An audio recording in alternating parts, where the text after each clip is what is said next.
Саламатсыңарбы балдар? Сабактын темасы көркөм кол өнөрчүлүк буюмдарын даярдап, жасоо жана аларды жарыялоо, сунуштоо, сатуу. Сабактын максаты көркөм кол өнөрчүлүк буюмдарын даярдоону үйрөнүшөт.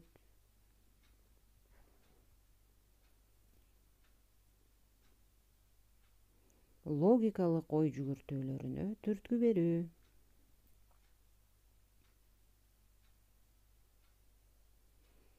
Иштеген ишин аягына чыга билүүгө, эмгек тартибин сактоого тарбиялоо. Кыргыз элинин көркөм кол өнөрчүлүгү кыргыз элдик ууздары жыгачтан, чийден, кийизден, булгарыдан, металлдан жасалган кооз буюмдардын өрмө жана сайма жагынан чоң мурастарын калтырышкан. Кыргыз эли өзүнүн жашоо тиричилигинде кийизден жасалган буюмдарды кеңири колдонгон. Кийизден ар кандай кийим-кечектерди, төшөнчүлөрдү, ала кийиздерди, шырдактарды жана башка буюмдарды жасашкан.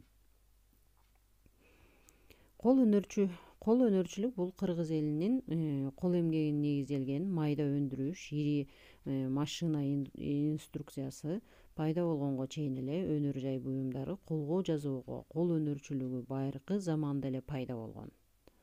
Биздин бүгүнкү өтө турган темабыз сувенирлер жөнүндө болот.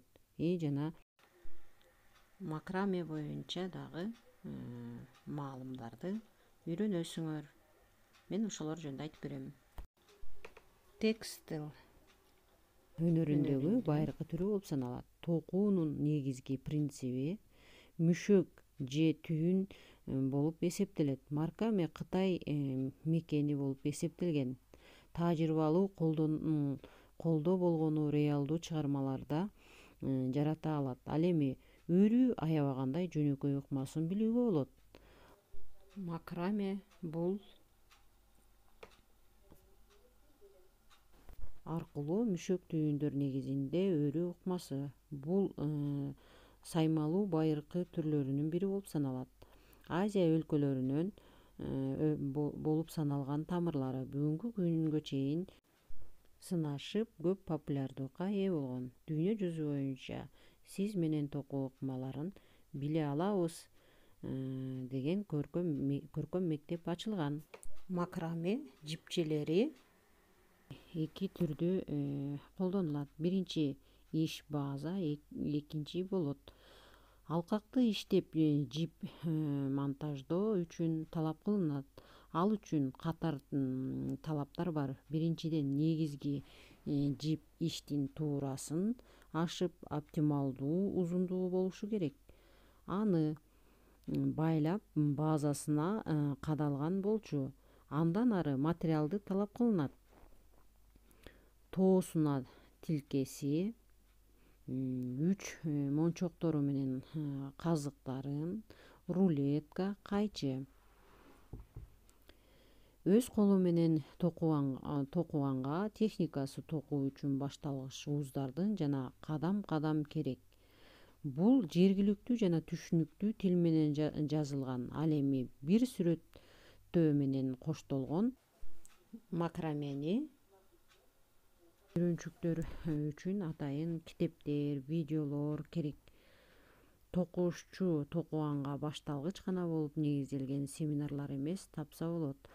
Ошондой эле видео аркылуу төмөнкүлөр үйрөнчүктөр үчүн өргөнгө токуушчу боюнча көргөзмө сабактарынын бири болуп саналат.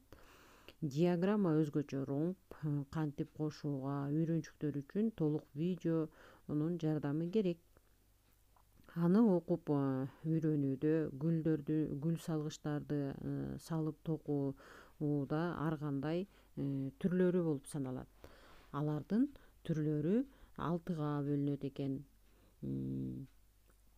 Биринчиси болсо сүрөттө көрүнүп тургандай кылып оң жактан сол жактагы аркандарды кесип, натыйжада 2 тарап, 3 тарапка бөлүү керек экен. Ал эми экинчиси ар бир колунда 3 капталган жип болот. Үчүнчүсү болсо бир кол менен башка колду жогорку оң түбүнөн бөлүп алуу керек. Ал эми сол жагында 3 теманы көрүү керек. Төртүнчүсү болсо бул жипти сол ортосуна буруп өткөндөн кийин төмөн жагынан натыйжадагы сол кол менен бөлүү керек экен. Бешинчиси болсо аны сол колунун укугуна ал эми 4-мамычага бөлүп саналат экен. Ар бир макраме түйүү үчүн кыйынчылыктар дагы жаралышы мүмкүн экен. Балдар макраме боюнча түшүнүк алып, ошону конспект кылып жазып мага жөнөткүлө.